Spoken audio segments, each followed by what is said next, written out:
Let's take a look at the citric acid cycle now, and we need to start with pyruvate. So I'm going to start over here with our pyruvate. And just to help us understand what's happening this time, I am going to draw it out. So we've got our 3 carbon chain. We've got an acid on the end here. And then we've got another double bonded O, and this is an H3.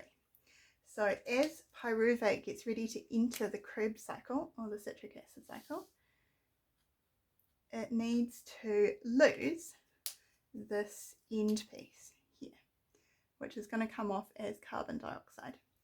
So we've got C and our double bonded O coming off, and then we're left with CH3, C double bonded O. Okay, now we have a really helpful enzyme that's going to come along, and it's called coenzyme A. So we're going to say COA, coenzyme A. It's attached to a sulfur and a hydrogen. Coenzyme A. So this wee friend is going to come along and attach itself onto the end of the remaining 2 carbon chain. So we're going to have our S and our CoA. So this now gets called, new name, acetyl-CoA. So I'll write that down, acetyl-CoA. So coenzyme A is going to bring the 2 carbon chain into the citric acid cycle to get it started. And then once it's dropped off the 2 carbon chain, it regenerates in order to be able to do the same for the next pyruvate. So it drops off our 2 carbons, ready to enter the citric acid cycle.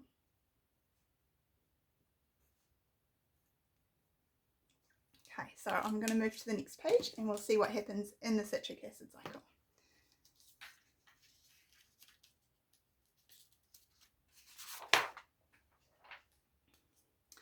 So we start out with a 4 carbon chain, and this is called oxaloacetate. Oxaloacetate. And our wonderful enzyme CoA has dropped off, I'll put CoA up here, has dropped off 2 extra carbons before heading off to repeat the process. So we've got our 2 extra carbons getting dropped off here, which helps to form citric acid.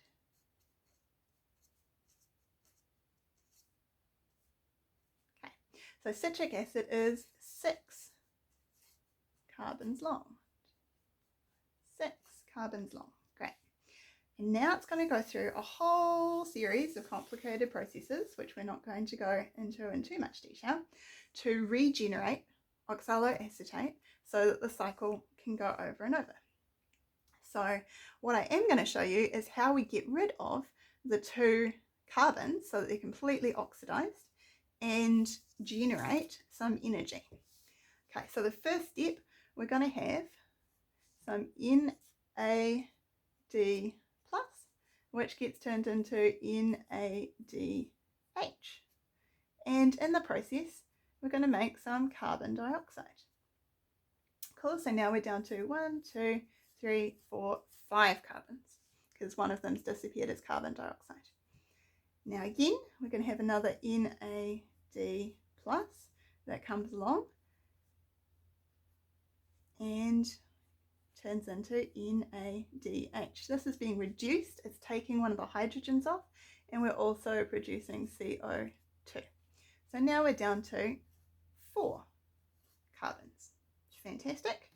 We have a wonderful ATP getting produced in this next step. So we've got ADP plus pi, which is our little phosphate, turning into ATP. Great. And then we've got another helper for the electron transport chain, which is called FAD, and that turns into FAD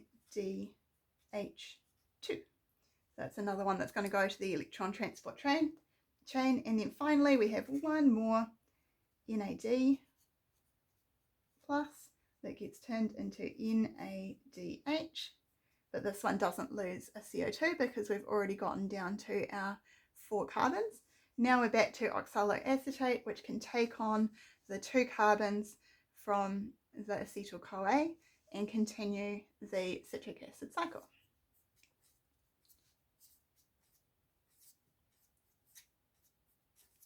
Now, some important things to remember.